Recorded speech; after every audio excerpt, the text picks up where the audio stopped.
RAS pre result रद्द, सवालों में सिस्टम। स्वागत है आप सभी का, आपके साथ मैं हूं स्वप्निल। राजस्थान हाईकोर्ट ने आरएएस प्री एग्जाम का जो रिजल्ट है उसे रद्द कर दिया। ऐसे में 25-26 फरवरी को आरएएस मेंस एग्जाम नहीं होंगे। हाईकोर्ट ने 5 विवादित प्रश्नों पर दोबारा से कमेटी बनाने के आदेश दिए हैं। कोर्ट के आदेश पर नए सिरे से प्री एग्जाम की आंसर की जारी करनी होगी। रिजल्ट को लेकर कई अभ्यर्थी असंतुष्ट थे, वहीं मुख्य परीक्षा की तारीखों को लेकर भी अभ्यर्थी आंदोलन कर रहे थे। आरएएस प्री रद्द होने से आरपीएससी की कार्यप्रणाली सवालों में आ गई है, क्योंकि इस बार मामला सवाल का ही है। कमेटी बनेगी। सबसे बड़ा सवाल है कि कैसे इतनी बड़ी गलती हो गई जिससे लाखों बेरोजगारों की उम्मीदों को झटका लगा।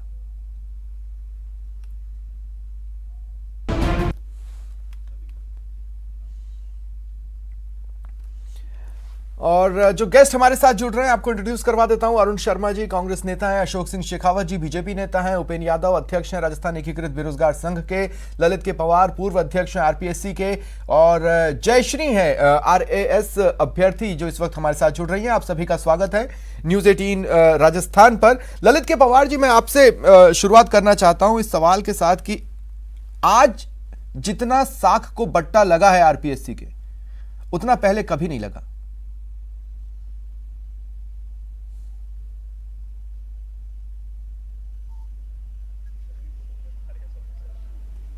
ललित जी, मेरी आवाज आ रही है? जी जी, हम सुन पा रहे हैं।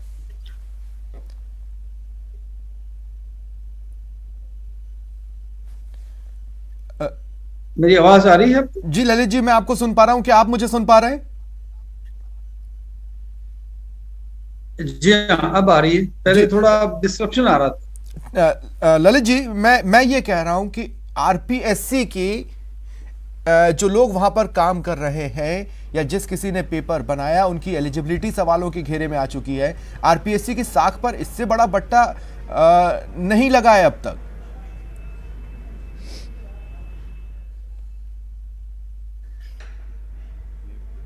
हाँ, मैंने भी अभी ये समाचार सुना, मुझे बहुत दुख हुआ, क्योंकि हजारों हमारे स्टूडेंट्स इसकी तैयारी कर रहे थे और एग्जाम था। तो ये बहुत बड़ा एक तरह से मैं कहूँगा सदमा है सबके लिए कि कैसे हुआ। मगर अपन कारणों पे जाएं तो आपने देखा होगा कि 5 प्रश्न पे ये सारा लिटिगेशन था। और अक्सर ये होता है कि आंसर की जैसे ही आरपीएससी जब डालती है पब्लिक डोमेन में, तो क्वेश्चंस को लेके अक्सर 2 व्यू पॉइंट होते हैं। और हमने भी इस चीज को फेस किया था जब मैं वहां पे अध्यक्ष के रूप में कार्यरत था। तो काफी प्रश्नों को लेके इस तरह की स्थिति आती थी, तो हम उस पर एक्सपर्ट पैनल बनाते थे और माननीय उच्च न्यायालय के समक्ष उपस्थित होकर अपनी बात को कहते थे। और कई बार हमने माननीय उच्च न्यायालय से अपनी बात के प्रति पॉजिटिव एटीट्यूड भी मिला।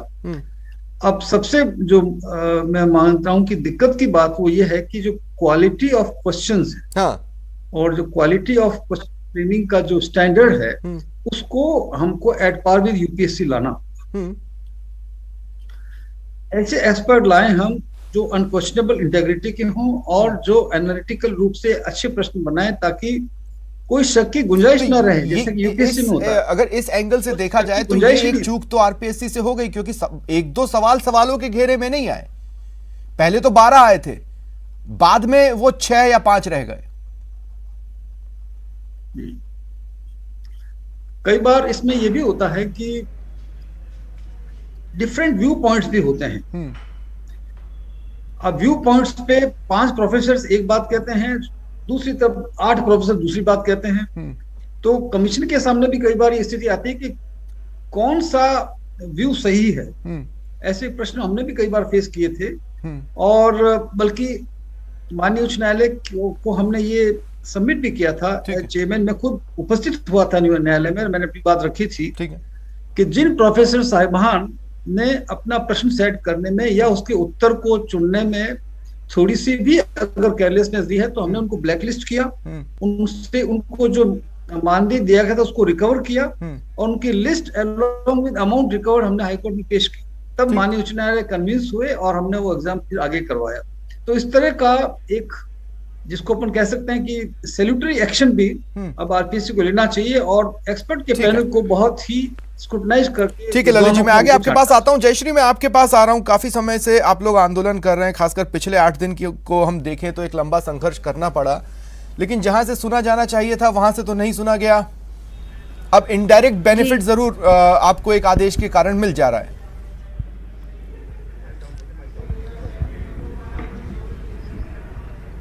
सर मेरा कहना है कि सर हम लोग यहाँ पे 9 दिन से बैठे हुए हैं और हमने जितने भी दरवाजे होते हैं सरकार के, हमने सारे दरवाजे खटखटाए हैं।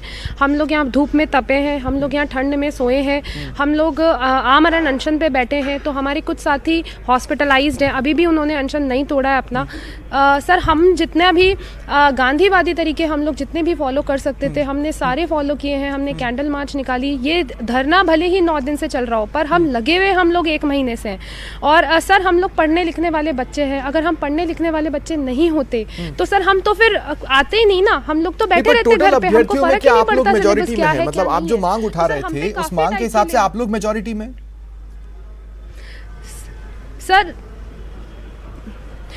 बिल्कुल मेजॉरिटी ही है सर। जैसे अगर किसी भी देश के 2 देशों के बीच में अगर युद्ध होता है तो सर सेना ही जाती है ना बॉर्डर पे लड़ने, या पूरा का पूरा देश ही चला जाता है। तो सर हम वही सेना है। और सर हम लोग जो हमारे सिलेबस में जो टॉपिक्स डाले गए हैं, डिजिटल मीडिया, डिजिटल रेवोल्यूशन, तो सर आपको क्या लगता है क्या हुआ? अगर इतना भारी आक्रोश था तो वो सरकार तक क्यों नहीं पहुंच पाया? आपको क्या लगता है कि ब्यूरोक्रेसी ने गलत तस्वीर उनके सामने पेश की या सरकार ने आपकी अनदेखी की? जी सर बिल्कुल सर। जितने भी हम लोग मिनिस्टर से मिले, जितने भी हमने गवर्नमेंट को रिप्रेजेंटेटिव्स, हम लोगों का डेलीगेशन जाता था तो हम लोग मिलते थे तो उनसे हमें आश्वासन दिया जाता था कि हाँ आपकी मांग जायज़ है। जब हम ब्यूरोक्रेसी से मिलते थे तो हमें अलग अलग तरीके से, हमारे मुंह पे नहीं बोला गया बट हम लोगों को सुनने में आया कि हमारे बारे में ये बोला जा रहा है कि ये लोग कुछ कोचिंग वाले बच्चे हैं या इनका कोई पॉलिटिकल कनेक्शन है। तो सर हमारा मानना तो यही है कि ये जो ब्यूरोक्रेसी है इसने मिसगाइड किया है सीएम सर को। इसलिए हमारी डे 1 से डिमांड थी, हमें पता था हमारे साथ ये होगा, तो हमारी डे 1 से डिमांड थी कि कैसे भी करके हमारी सीएम सर से डायरेक्ट मीटिंग कराई जाए। सर वो नहीं हुआ तो हम लोग बस जो हमारे प्रतिनिधि हैं, जिन लोगों को हम जानते हैं, हम लोग तो हमारा कोई पॉलिटिकल कनेक्शन नहीं है, जितने हाथ पर हम लोग मार सकते थे हमने मारे हैं। और सर हमें तो ऐसा ही लगता है कि ब्यूरोक्रेसी ने सही तरीके से फैक्ट्स प्रेजेंट नहीं किए सीएम सर को। अगर सीएम सर ने हमारी बात सुनी होती, अगर हमसे मिले होते तो हमें उम्मीद है कि वो हमारी व्यथा, हमारी पीड़ा। ठीक है जयश्री, मेरे साथ रहें आप। अरुण शर्मा जी, एक तो बहुत मुश्किल हो चला है सीएम तक पहुंचना। बेरोजगारों के कई धड़ों को अलग अलग समय पर अलग अलग प्रदेशों का रुख करना पड़ा और यहाँ 9 दिन से धरना चल रहा था, उसके बाद भी सीएम साहब मिसगाइड हो गए, ऐसा अभ्यर्थियों को लग रहा है ना। अब कल तक जो सरकार की मंशा थी अब तो वो आपकी छोड़ दीजिए, अब उसकी तो बात ही छोड़ दूं मैं। देखिए, जहाँ तक मुख्यमंत्री जी का लोगों से मिलना जुलना और कम्युनिकेशन है, उसके बारे में मेरे ख्याल में ये सर्वविदित है, बहुत ही आसानी से एक्सेसिबल हैं वो, और लोगों से मिलते हैं और उनने लोगों को डेलीगेट भी कर रखा है कि सब्जेक्ट वाइज जो भी इश्यूज हो उस हिसाब से मुलाकात होती हैं। लेकिन देखिए, ये जो जैसे आरएएस की अभी जयश्री बता रही थी, जहाँ तक मुझे जानकारी है इनको पोस्टपोन करने की डिमांड के पीछे जो मेन प्रतिरोध था इनका, वो ये था कि उसमें सिलेबस में कुछ चेंज किया गया है और वो चेंज ये है कि करीब 10 मार्क्स आपको कंप्यूटर स्किल्स का मैं जान रहा हूं, आप ये कह रहे हैं कि वो तैयारी के लिए समय मांग रहे थे, तो इसमें वो गलत कहाँ थे? ऐसे नहीं तो ऐसे तो मिल गया ना। देखिए ठीक है, वो मिल गया, वो हाईकोर्ट का फैसला है। और अभी मैं ललित जी को भी सुन रहा था, it is a question of interpretation. कई बार एक ही सवाल के 2 जवाब सही से लगते हैं, उनमें से कौन सा फाइनली चूज किया जाता है। और ये जो एक्सपर्ट्स में कॉन्फ्लिक्ट हो जाता है कई बार, उसकी वजह से ये दुश्वारियां हैं और हाई कोर्ट ने अब फैसला सुना दिया है तो वो तो डेफर हो ही जाएंगे। लेकिन मैं ये कह रहा था बेहतर होता कि अगर आप लोगों ने भी सुनी होती और अगर आप लोग भी इनके साथ खड़े नजर आए होते, क्योंकि इनकी जिस मांग को आप यूं ही कह रहे हैं ना, उसी मांग को लेकर संयम लोढ़ा भी सलाह दे रहे थे, अन्य विधायक भी सलाह दे रहे थे। ठीक है, लेकिन अशोक सिंह शेखावत जी, मैं आपको एक बात बता रहा हूं अशोक सिंह शेखावत जी, हो सकता है आप मेरी बात से इत्तेफाक न रखें, लेकिन पिछले 15 सालों में आरपीएससी की साख गिरती गई, गिरती चली गई। आज 2021 उस राह पर है जो जिस राह पर 2018 चल पड़ी थी, है ना। मैं ये कह रहा हूं, एक एक कर पहले कभी कांग्रेस कभी बीजेपी ने मिलकर आरपीएससी की साख को ऐसा गिरा दिया है कि पूछिए मत। देखो स्वप्निल जी, आपने कुछ कुछ बातें कही हैं, उस बातों में आप देखिए कि 3 साल में यदि हम सरकार का देखें, चाहे आरपीएससी जैसी संस्थान हो, चाहे अधीनस्थ चयन बोर्ड हो, उन चयन बोर्डों में और आरपीएससी के अंदर आपने खुद ने देखा होगा कि यदि आपके पूर्व मंत्री हैं और उनके रिश्तेदार लिप्त हैं, तो ये हमने तो कहा नहीं, ये एक जांच की एक पूरे पब्लिक डोमेन में ये चीज आई है। दूसरा कहा कि आरपीएससी के बच्चे जो आरएस के एग्जाम के लिए मांग कर रहे थे, सब एग्जाम के डेट बढ़ा दीजिए। डेट बढ़ाने के लिए बात आई तो इस बात के अंदर इन्होंने कहा कि ये जायज है, जायज हम नहीं कह रहे, इन्हीं के विधायक कह रहे हैं और उनके मुख्य सलाहकार हैं जो बहुत ज्यादा सलाह देते हैं, और उन्होंने ये बात कही है, मुख्यमंत्री जी को मानना चाहिए। और कल उन्होंने प्रेस नोट जारी कर दिया मुख्यमंत्री जी का, अब इसको रद्द नहीं करेंगे। लेकिन यदि क्वेश्चन प्री के आते हैं, प्री के क्वेश्चन के अंदर कोई डिस्प्यूट होता है, डिस्प्यूट के आधार के ऊपर यदि इसको स्थगित किया जाता है और दोबारा से रिवाइज से इसका रिजल्ट जारी होगा, तो ये स्थगिति ही माने। और अब उसका तो इनकी फुल बेंच की बैठेगी, आज बैठे या कल बैठे तो इसके बारे में विचार करेगी। बाकी मैं ये बताऊं, यदि 3 साल में आप देखेंगे इनके बढ़ती रोजगारों के साथ क्या इन्होंने अन्याय किया है। आप देखिए कि 3 साल में यदि अधीनस्थ चयन बोर्ड वो 17,000 वैकेंसी निकालता है, आरपीएससी 5,200 वैकेंसी निकालता है, टोटल 22,000 वैकेंसियां निकलती है, और टीचरों की जो वैकेंसियां निकलती है वो कैंसिल होती है। और इस प्रकार से क्या पेपर लीक होते हैं, पेपर आउट होते हैं, और डमी कैंडिडेट बैठते हैं और चोरी होते हैं। ये भी सरकार में हमने देखा है। सेंटर के भी इंतजार में ही पड़े हुए हैं अभ्यर्थी, जो रेलवे की तैयारी कर रहे हैं वो इंतजार में पड़े हुए हैं। तो आप ये वैकेंसी को बीच में न लाएं। वैकेंसी को लेकर ना आपका रिकॉर्ड अच्छा है ना इनका रिकॉर्ड अच्छा है, पूरा कहूंगा, मैं आपको पूरा दूंगा उसका उत्तर। लेकिन आज यदि राजस्थान के विषय में है तो राजस्थान की बात हम करेंगे, तो स्वायत्तता की बात करेंगे, तो स्वायत्तता की तरफ जॉब के लिए नहीं देख रहा क्या कि किन लोगों ने किस प्रकार से चोरियां करी है। वो लोग देखो आज रीट के एग्जाम में कैसे जा रहे हैं, मैं उसकी भी चर्चा करूंगा। लेकिन रीट में देखिए क्या हो रहा है। आप देखिए रीट के एग्जाम के अंदर यदि एसओजी के खुद ही लिप्त हो रहे हैं, उनके ऊपर भी प्रश्न चिन्ह लग रहा है, तो सीबीआई जांच भेजने में क्या आ रहा है। सरकार भेजे, सीबीआई जांच क्यों नहीं भेज रही है? सीबीआई जांच, लेकिन पता है कि सीबीआई जांच भेजेंगे तो इनके बड़े बड़े मछलियां हैं जो आ रही है, बड़े बड़े मगरमच्छ हैं। लेकिन आज मैं आ रहे हैं आएंगे पर ही रहना चाहता हूं आपके पास, इसीलिए उपेन अब मैं आपके पास आ रहा हूं। उपेन देखिए, मुझे लगा था कि आपका जो संघ है ना उसमें से कुछ लोग कम होंगे, नहीं, लेकिन अभी तो यथास्थिति बनी रहेगी कुछ दिन और सही। देखो, परीक्षा तिथि बढ़ाने को लेकर राजस्थान बेरोजगार एकीकृत महासंघ कभी मांग नहीं की, लेकिन इस बार पहली बार मांग में समर्थन किया अधिकारियों से, मंत्रियों से, और आरपीएस अध्यक्ष से मैंने खुद ने मुलाकात की, क्योंकि सिलेबस अचानक बदलना यानी कि खेल के बीच में नियम बदलना बिल्कुल गलत है। और आज न्यायालय में जीती हुई। और मैं सबसे पहले और बताना चाहूंगा, कई अभ्यर्थी अभी भी असमंजस की स्थिति में है कि 25-26 को परीक्षा होगी कि नहीं होगी। जहां तक 10 साल तक मैं संघर्ष कर रहा हूं, न्यायालय की मुझे जानकारी है, ऐसे में सरकार के पास समय कम है, क्योंकि उसकी ऑर्डर की कॉपी भी आएगी, चैलेंज भी करेंगे, ऐसा मुझे लगता है कि नहीं हो पाएगी। एक आज या कल तक आदेश आरपीएससी के आ जाएंगे स्थगित करने की, तो 25-26 को एग्जाम नहीं हो पाएगी। अब सवाल ये उठ रहा है कि जो पेपर बन चुके हैं उन पेपरों को बिल्कुल भी वापस काम में नहीं लिया जाए, उसको डस्टबिन में डाला जाए, और जिन्होंने गलती की है एक्सपर्ट उनसे सारा खर्चा लिया जाए कि आपने गलती की है। बेरोजगार क्यों सजा भुगते? कई लोग अंदर आए वो बाहर होंगे, आप जो कह रहे हो उसका मतलब यह है कि अभ्यर्थी तो उनके ऊपर वो जुर्माना होना चाहिए, सारा खर्चा उनके ऊपर होना चाहिए। जी, आप ये कह रहे हो कि प्री की परीक्षा फिर से दी जाए? नहीं, मैं ये नहीं कह रहा कि रिवाइज होगा रिजल्ट, लेकिन रिवाइज में कई लोग बाहर भी होंगे। गलती किसकी है? एक्सपर्ट की। तो उसको सजा मिलनी चाहिए, आर्थिक भार भी लगना चाहिए। जो पेपर जो छप गए हैं उनको उपयोग में नहीं ले, नए सिरे से, क्योंकि सवाल छपे हुए पेपरों पे उठ रहे हैं। देखिए, एक तो यह है कि आप लोगों की डायरेक्ट मांग नहीं थी, लेकिन आप लोगों ने सैद्धांतिक सहमति दी थी, और उसके बाद यह कहना बहुत आसान हो गया कि पॉलिटिकल एंट्री हुई है, कोचिंग वालों की एंट्री हुई है। इन अभ्यर्थियों पर आपकी भी थोड़ी सी छाया पड़ी, हालांकि आप राजनीतिक बैकग्राउंड से नहीं है। तीखी बात है, लेकिन उपेन आप भी समझ रहे हैं मैं क्या कह रहा हूं। और दूसरी बात मैं ये कह रहा हूं कि अब जो नई मेरिट लिस्ट बनेगी और उसमें से जो बाहर होगा वो भी तो कोर्ट में चला जाएगा।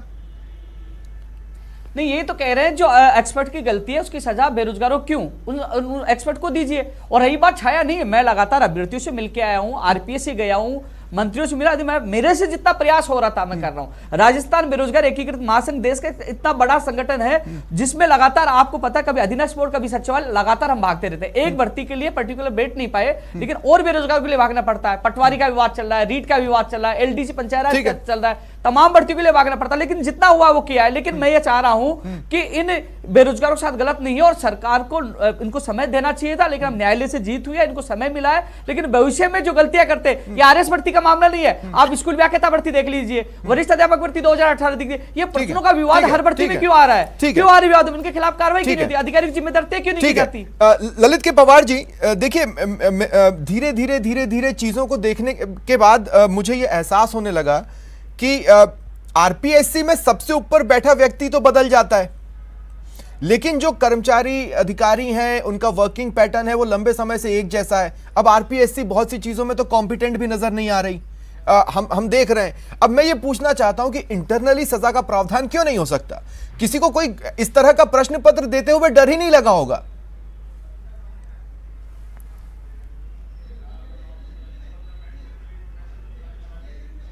तो आपका प्रश्न क्या है? मैं ये कहना चाहता हूं कि अगर किसी से कोई गलती हो रही है आरपीएससी के भीतर क्वेश्चन सिलेक्शन में या किसी और तरीके की, तो उस पर कार्रवाई किस तरह की होगी? क्या होती भी है? अगर नहीं है तो वो डरेंगे ही नहीं और कभी भी कॉम्पिटेंट नहीं होंगे। सॉरी, मैं आपका नाम स्क्रीन पे पढ़ नहीं पाया था, क्या नाम आपका? शुभ नाम? स्वप्निल। एंकर साहब स्वप्निल जी? हाँ, सॉरी, वो स्क्रीन पे आपका नाम नहीं था तो मैं कैच नहीं कर पाया, आई एम सॉरी। स्वप्निल जी, मैं एक बार पुनः वही बात कहूंगा जो उपेंद्र जी ने कही और जो हमारे अन्य पैनलिस्ट कह रहे हैं। Quality of question setting number 1, number 2 punishment for carelessness. तो ये जो लापरवाही का के कारण ही माननीय उच्च न्यायालय को इस तरह से दखल देना पड़ा। और जैसा कि मैंने पहले भी अर्ज किया था, हम लोगों ने प्रोफेसर्स को ब्लैकलिस्ट किया, उनके पैसे रिकवर किए और वापस जमा करा के कोर्ट को कंप्लायंस दी। इस तरह का स्ट्रिक्ट एक्शन फिर होना चाहिए। तो एक बात मुझे बताइए, चूंकि मामला अब आरपीएससी की इज्जत से जुड़ गया है ललित के पवार जी, अब आरपीएससी को करना क्या चाहिए? क्या उसे डबल बेंच के पास जाना चाहिए अपील लेकर, या फिर अपनी गलती स्वीकारते हुए शुरुआत से एक ड्राइंग बोर्ड पर बैठकर रीप्लान कर अब मैदान में उतरना चाहिए?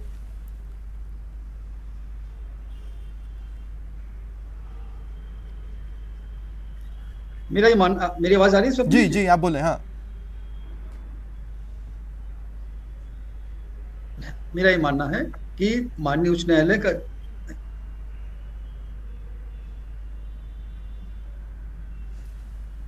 जी नहीं, कुछ तकनीकी खामी आई है, मुझ तक उनकी आवाज नहीं पहुंच रही है। जयश्री, देखिए, हो सकता है अब नई मेरिट लिस्ट में कुछ नाम हटे, कुछ नाम जुड़े, और ऐसे में फिर एक ऐसा लॉट होगा जो हाईकोर्ट जा सकता है, डबल बेंच में अपील कर सकता है। मैं नहीं कह रहा आरपीएससी डबल बेंच जाए, मैं ये कह रहा हूं हो सकता है कुछ अभ्यर्थी फिर पहुंच जाएं। क्या लगता है आपको कि क्या आपको नियर फ्यूचर में इसका सोल्यूशन दिख रहा है, या आपको ये दिख रहा है कि नहीं, अब ये मामला लटक भी सकता है?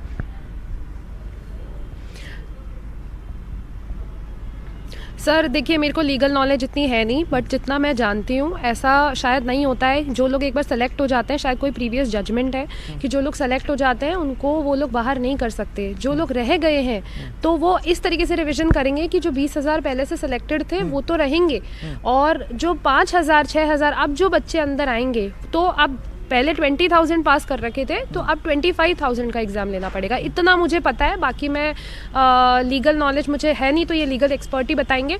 और सर मेरा तो बस ये कहना है कि आरपीएससी का क्या है, हर वैकेंसी के आदेश की वजह से एक बेनिफिट मिल गया जो कि आपके मांगों से जुड़ा हुआ था, तो उसके बाद भी फिलहाल जो कुछ लोगों ने ये निर्णय लिया कि हम धरने पर रहेंगे, इसके पीछे मेन रीजन क्या है? किस पर भरोसा नहीं है आपको? सर मेन रीज़न यही है कि हम आरपीएससी से, हम लोग पढ़ने वाले बच्चे हैं, तो हम तो प्रेस नोट का वेट करेंगे। सर आरपीएससी से प्रेस नोट आ जाता है तो हम लोगों को भी हम लोग भी 8 दिन से बैठे हुए हैं, हमारे कुछ भाई बहन वहाँ अनशन पे बैठे हुए हैं, तो हम लोगों को उनका भी ध्यान रखना है। तो प्रेस नोट का हम लोग वेट कर रहे हैं, आरपीएससी हमको प्रेस नोट दे देगा तो हम लोग चले जाएंगे, तब तक तो हम लोग यहीं हैं।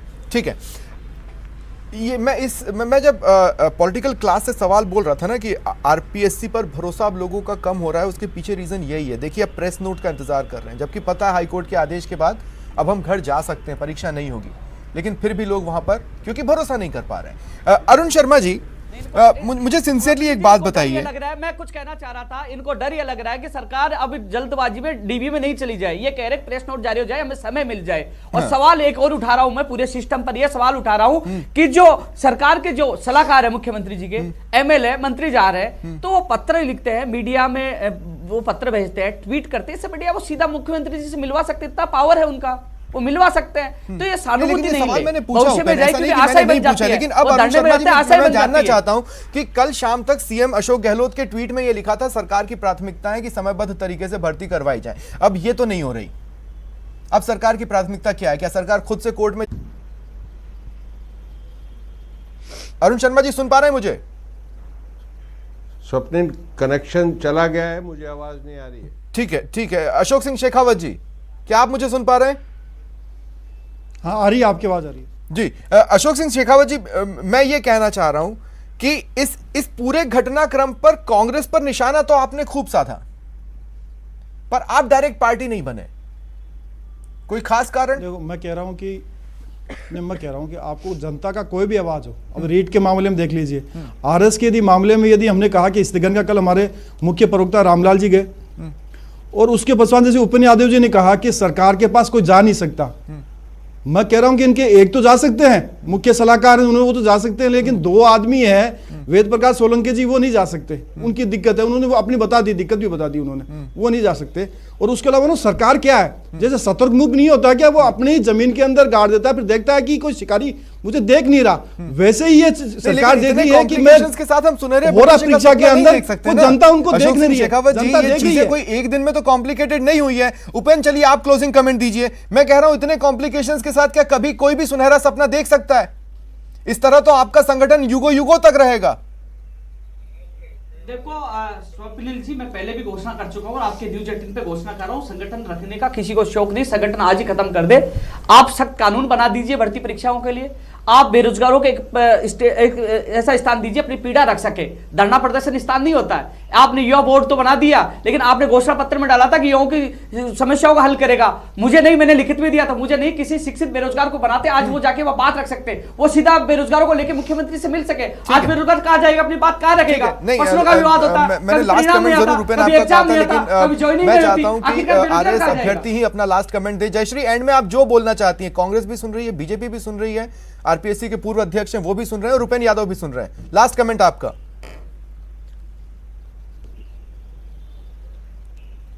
सर, मेरा लास्ट कमेंट यही है कि प्रेस नोट आ जाएगा तो हम लोग 1-2 दिन का रेस्ट करेंगे, हम लोग बहुत थक गए हैं, उसके बाद में हम लोग पढ़ाई शुरू करेंगे। हम लोग जो भी सिलेबस है, हम उसको, जो भी आरपीएससी ने सिलेबस दिया था, हम तो शुरू से बोल रहे हैं कि हम उसको अप्रिशिएट करते हैं, हम लोग चाहते हैं कि हम वो टॉपिक सीखें, पढ़ें, बस हमारी टाइम का डिमांड था, अब हमें टाइम मिलेगा तो करेंगे। और सरकार को हमको यही मैसेज देना है कि हमारे को तो इतना परेशान कर लिया, पर आप कुछ रिफॉर्म्स लेकर आइए अपने अंदर, ताकि आगे वाले, आने वाली जो पीढ़ी है, आगे जो लोग देंगे, उनको इतनी परेशानी ना झेलनी पड़े। ठीक है, शुक्रिया आप सभी का मेरे साथ जुड़ने के लिए।